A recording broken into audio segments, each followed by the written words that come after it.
अस्सलाम वालेकुम, मेरा नाम मोहम्मद असद हफीज़ है और आज मैंने मीनार पाकिस्तान पर खुदकुशी का फ़ैसला किया। खुदकुशी इसीलिए क्योंकि मैं जानता हूँ इस वीडियो के बाद या तो मार दिया जाऊँगा या उठा लिया जाऊँगा। एक पुरतशद्दुद ज़िंदगी या मौत मेरा इंतज़ार कर रही है, मगर अब बात मुल्क के मुस्तकबिल और आने वाली नस्ल की बका की। आखिर मैं कौन हूँ और मेरे मकासद क्या हैं, ये जानने के लिए हमें शुरू से समझना होगा। 1947 में कायद आज़म की सरबराही में दो कौमी नज़रें यानी टू नेशंस थ्योरी की बुनियाद पर पाकिस्तान की तश्कील की जाती है। उस वक्त के हालात वाक़यात को देखा जाए तो मुसलमानों के लिए एक अलग मुल्क का क़याम इंतहाई नागुज़ीर होता, क्योंकि ब्रिटिश रूल के बाद इस बात का कभी इम्कान मौजूद था कि उन्हें उनके बुनियादी हकूक़ से महरूम रखा जाता और किसी भी शोबे में उनकी नुमाइंदगी ना के बराबर होती। मगर सवाल ये उभरता है कि कायद आज़म कैसा पाकिस्तान चाहते थे। इसका जवाब है एक मुस्लिम डोमिनेंट मगर सेकुलर पाकिस्तान, जहाँ अक्सरियत तो मुसलमानों की हो मगर फॉर्म ऑफ गवर्नमेंट सेकुलर हो। यहाँ तक कि आप लॉर्ड माउंटबेटन को खत लिखते हैं और अपने गवर्नर जनरल की हलफबर्दारी की तकरीब में से गॉड और स्वेट जैसे अल्फाज निकालने का कहते हैं, ताकि आपके बाद आने वाले किसी नॉन मुस्लिम या नॉन बिलीवर प्राइम मिनिस्टर या गवर्नर जनरल को मसला ना हो, क्योंकि मुल्क की बुनियाद सेकुलर प्रिंसिपल्स पर रखी जाती है। इसलिए मुल्क 1956 तक ऑफिशियली और 1973 तक प्रैक्टिकली एक सेकुलर स्टेट के तौर पर काम करता है। साथ ही साथ 1949 में न्यूली फॉर्म सेकुलर भारत अपना ही तश्कील दे देता है, मगर न्यूली फॉर्म सेकुलर पाकिस्तान में एक गैर यकीनी सी सूरत हाल होती है। 1951 से लेकर 1958 तक लियाकत अली खान से लेकर मलिक फिरोज खान नून तक 7 वज़ीर आज़म तब्दील हो चुके होते हैं और कोई भी अपनी मुद्दत पूरी नहीं कर पाता। वहीं 1958 में मुल्क में पहला मार्शल लॉ नाफिज किया जाता है। जनरल अयूब खान मुल्क के पहले डिक्टेटर के तौर पर सामने आते हैं। कहने को तो ये आमरीत का दौर था, मगर इस दौर को मुल्क की तारीख का सुनहरा तरीन दौर करार ना दिया जाए तो ज्यादती हो। इस दौर में मुल्क में इंडस्ट्रियल ग्रोथ देखने को मिली, मुल्क में डैम्स बने, एग्रीकल्चर और इकोनॉमिक रिफॉर्म्स हुए, मुल्क सेकुलर वैल्यूज के साथ आगे बढ़ रहा था और कराची को मॉस्को और वाशिंगटन के बाद इमर्जिंग सुपर पावर के तौर पर देखा जाने लगा था। मुल्क में सेकुलर वैल्यूज इस कदर थी कि जनरल अयूब खान बाबा गुरु नानक के मूल मंत्रा को अपनी सक्सेस का राज बताते थे। एक मुस्लिम मेजॉरिटी कंट्री में एक मुस्लिम हेड ऑफ स्टेट किस कदर सेकुलर वैल्यूज और मजहबी हमांगी को फरोग दे रहा था। ऐसा था मेरा मुल्क, टॉलरेंट और मजहबी हम। किसी ने उनके खिलाफ फतवा जारी नहीं किया और किसी ने उनके खिलाफ मजहबी जज्बात नहीं भड़काए। यहाँ एक बात इंतहाई काबिल गौर है, जिस मुल्क में हुक्मरान सेकुलर वैल्यूज और मजहबी हमांगी को फरोग दे रहा हो, इसका मतलब है कहीं ना कहीं वो अपनी आवाम को डिलीवर करने में कामयाब हो पा रहा है। दूसरी जानिब अगर हुक्मरान सिर्फ मजहब और एथनिक नेशनलिज्म के नाम पर आवाम को भड़काना शुरू कर दे तो समझ जाइए कि वो डिलीवर करने में तो नाकाम हो ही चुका है और मजहब और एथनिक नेशनलिज्म को बतौर हथियार इस्तेमाल कर रहा है। यही वजह है कि हर लीडर या तो खुद को मुस्लिम उम्मा का लीडर साबित करने में तुला रहता है या फिर मुजीबुर रहमान से ही बात जारी रखते हैं। 1970 में मुल्क में पहले जनरल इलेक्शंस का इनेकाद किया जाता है, जिसमें मगरबी पाकिस्तान में भुट्टो साहब की पीपल्स पार्टी 87 जबकि मशरकी पाकिस्तान में मुजीबुर रहमान साहब की अवामी लीग 167 सीट जीतकर कामयाब होती है। भुट्टो साहब से दुगना मैंडेट मुजीबुर रहमान के पास होता है, मगर भुट्टो साहब बंगालियों के मैंडेट को कबूल करने से साफ इंकार कर देते हैं, जिसके नतीजे में बांग्लादेश वजूद में आता है। मार्जे वजूद में आने के बाद बांग्लादेश सेकुलर वैल्यूज पर चलते हुए इकोनॉमिक ग्रोथ पर फोकस कर रहा होता है, जबकि भुट्टो साहब का नैरेटिव रोटी कपड़ा और मकान बुरी तरह से नाकाम हो जाता है। बांग्लादेश के अलग हो जाने और रोटी कपड़ा और मकान वाले नैरेटिव में बुरी तरह से नाकामी के बाद भुट्टो साहब मुल्क की तारीख में पहली मर्तबा मजहब कार्ड का इस्तेमाल कर। भुट्टो साहब ये बात जानते हैं मुल्क की 80% आबादी अनपढ़ मिस्त्री मजदूर रेडी बांध जैसे दिहाड़ीदार तबकात पर मुश्तमिल है। ये लोग ना तो अपने राइट्स का मुतालबा करेंगे ना ही डेवलपमेंट का। मजहब का इस्तेमाल करते हुए इनके जज्बात को अपनी तरफ माइल किया जा सकता है। भुट्टो साहब ये बात जानते हैं कि एक अनपढ़ मजदूर और एक PhD डॉक्टर का एक ही वोट शुमार होता है। भुट्टो साहब 1973 का आइन पेश करते हैं, जिसमें मजहब का इस्तेमाल करते हुए अपने तमाम मकासद भी हासिल कर लेते हैं और ये अवाम उन्हें कायदे अवाम का खिताब देती है। 1977 में जनरल ज़ियाउल हक भुट्टो साहब की हुकूमत का तख्ता पलटते हैं, लेकिन भुट्टो साहब के नक्शे कदम पर चलते हुए मजहबी और अवामी सतह पर मकबूलियत की खातिर इस्लामाइजेशन की पॉलिसीज को मुतारिफ करवाते हैं। उनके इक़्तिदार के ठीक एक बरस बाद सोवियत यूनियन अफगानिस्तान में मौजूद अपनी स्पॉन्सर्ड सोशलिस्ट हुकूमत की मदद के लिए इन्वेट करता है। बाज़ारे दुनिया उस वक्त दो कैंप्स में तकसीम थी, अमरीकी कैपिटलिज्म और सोवियत कम्युनिज्म। पाकिस्तान पहले ही अमरीकी कैंप को ज्वाइन करके सोवियत की दुश्मनी मोल ले चुका था। अब एक तरफ टॉक्सिक भारत था, दूसरी जानिब सोवियत भी काबिज हो चुका था, जिसकी वजह से मुल्क की सलामती को शदीद खतरा लाहक हो गया था। इस सूरत हाल में पाकिस्तान को प्रॉक्सी वॉर लड़ना पड़ी, जिसके नतीजे में 15 लाख से ज़ायद अफगान मुहाजिरीन पाकिस्तान उमड़ आए। मुल्क में दहशतगर्दी, क्लैश ऑफ कल्चर और इंतहा पसंदी देखने को मिली।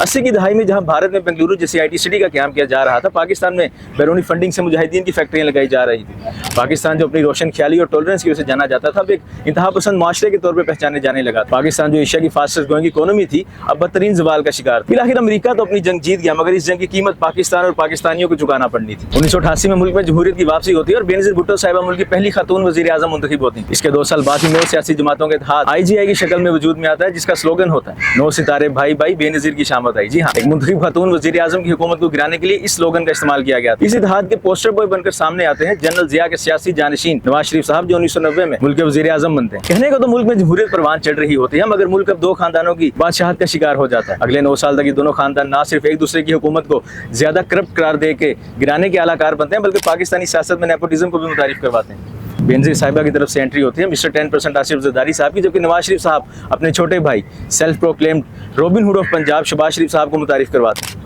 और अभी तो इनकी आने वाली नस्लों ने भी मुल्क पर हुकूमत करना होती है। 1999 में मुल्क एक और मिलिट्री कू का शिकार होता है और दोनों खानदान मुल्क बदर कर दिए जाते हैं। वैसे तो जमहूरियत पर शबे खून मारा जा रहा होता है, मगर गैलप सर्वे ऑफ पाकिस्तान की रिपोर्ट के मुताबिक हालात से तंग 75% पाकिस्तानी इस मिलिट्री कू की हिमायत का ऐलान करते हैं। 2001 में अमेरिका में 9/11 का वाक़या रूनुमा हो, जब अफगान तालिबान उसामा बिन लादेन को अमेरिका के हवाले करने से साफ इनकार कर देते हैं, तो इस बार अमेरिका अफगानिस्तान में फौजी कार्रवाई का आगाज करता है और पाकिस्तान इस जंग में अमेरिका के फ्रंटलाइन इत्तेहादी के तौर पर शामिल होता है। इस जंग में तमाम मुजाहिदीन जो सोवियत वॉर के बाद बेरोजगार हो चुके थे, इस बार बंदूक पाकिस्तानी अवाम पर ताक लेते हैं, जिसकी वजह से 80,000 से ज्यादा पाकिस्तानी शहीद और इकोनॉमी को कई $100 बिलियन का नुकसान होता है। जनरल जिया की इस्लामाइजेशन के असरात वाज़ेह तौर पर देखे जा सकते हैं, जहां परवेज मुशर्रफ इनलाइटेंड मॉडरेशन की पॉलिसी मुतारिफ करवाते हैं और जनरल जिया की पॉलिसीज को न्यूट्रलाइज करने की भी कोशिश करते हैं, मगर अब बहुत देर हो चुकी होती। 2008 में दोनों डायनेस्टिक पॉलिटिकल पार्टीज की एक बार फिर मुल्क की सियासत में वापसी होती है और बेनज़ीर साहिबा की शहादत के बाद आसिफ जरदारी पीपल्स पार्टी की क़यादत संभालते हैं और मुल्क के अगले सदर भी मुंतखब होते हैं। इसी दौरे हुकूमत 2011 में एंट्री होती है, यहाँ करवाई जाती है एक ऐसे शख्स की जो बातों का हुनर बखूबी जानता है, हैंडसम है, पिछले 15-16 सालों से वसीम अकरम की 2 इंच स्विंग गेंदों पर खूब स्ट्रगल कर रहा है। ये शख्स एंटी अमेरिकन नैरेटिव पर भुट्टो साहब की तरह मजहब कार्ड का इस्तेमाल करते हुए मुल्क की सियासत में इंतहाई तेजी के साथ मकबूल होता है। उस वक्त की एस्टेब्लिशमेंट की मां पर उस वक्त का सोशल मीडिया, इलेक्ट्रॉनिक मीडिया और प्रिंट मीडिया पर इस शख्स को मसीहा के तौर पर पेश किया जाने लगता है और ये नैरेटिव तकरीबन 10 साल तक जारी रहा। सिर्फ 2 खानदानी निजाम था, दूसरी जानिब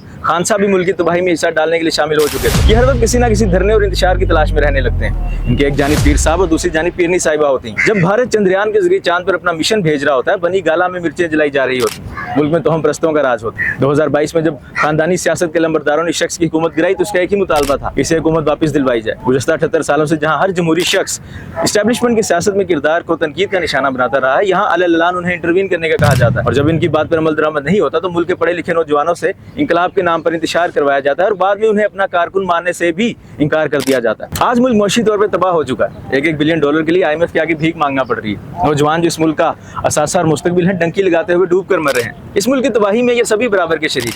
हमें जमहूरी तरीके से इन दोनों पॉलिटिकल पार्टीज और इन इंतशारियों से मुल्क को निजात दिलाना होगा।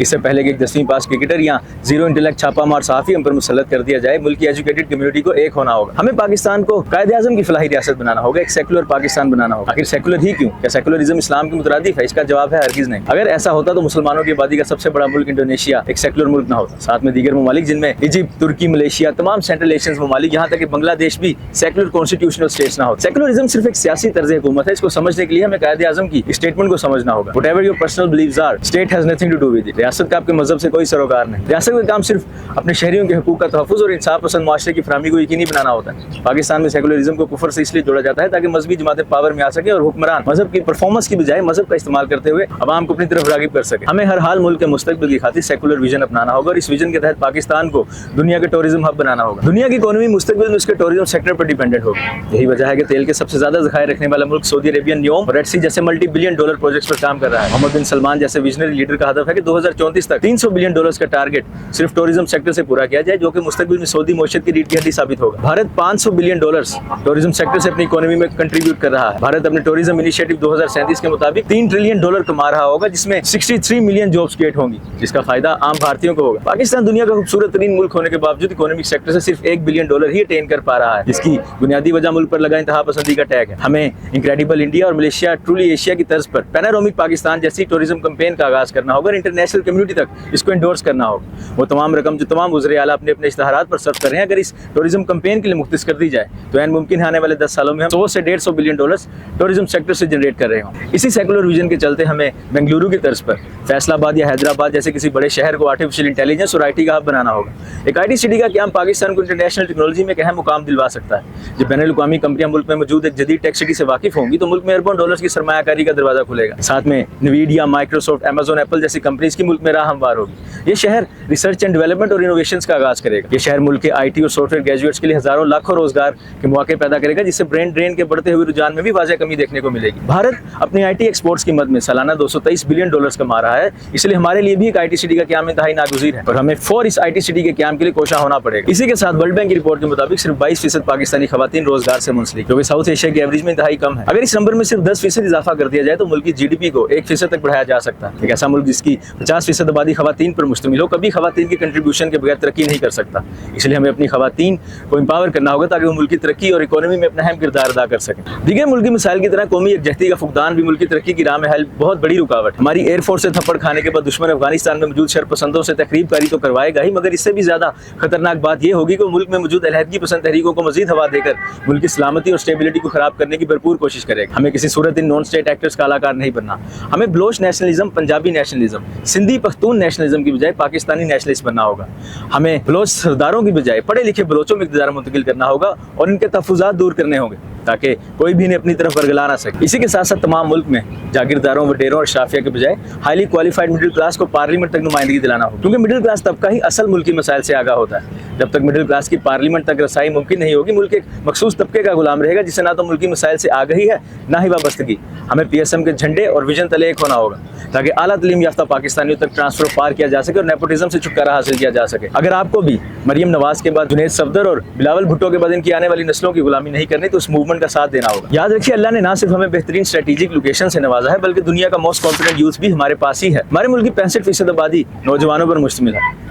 हम ना सिर्फ मुस्तकबिल में तीनों सुपर पावर्स को साथ लेकर चल सकते हैं बल्कि चाइना के बाद एशिया की अगली पोटेंशियल सुपर पावर भी बन सकते हैं। हमें सिर्फ एक डायरेक्शन की जरूरत है जो कि सेकुलर विजन और इत्तेहाद के तहत ही मुमकिन है। मेरी कराची की पढ़ी लिखी सिविल सोसाइटी से अपील होगी कि 25 दिसंबर को मीज़ार कायद पर पहुंचे। एक करारदाद यहाँ मीनार पाकिस्तान पर मंजूर की गई थी, एक करारदाद हम 25 दिसंबर को मीज़ार कायद पर मंजूर करेंगे। पाकिस्तान को प्रोग्रेसिव स्टेट बनाने की करारदाद, पाकिस्तान से खानदानी सियासत और मजहबी इंतहा पसंदी के खात्मे की करारदाद, पाकिस्तान को इकोनॉमिक सुपर पावर बनाने की करारदाद, एक सेकुलर पाकिस्तान की करारदाद। मेरा अंजाम चाहे जो भी हो, आने वाली नस्लें इस बात की गवाही देंगी कि यह कदम वक्त की अहम तरीन ज़रूरत था।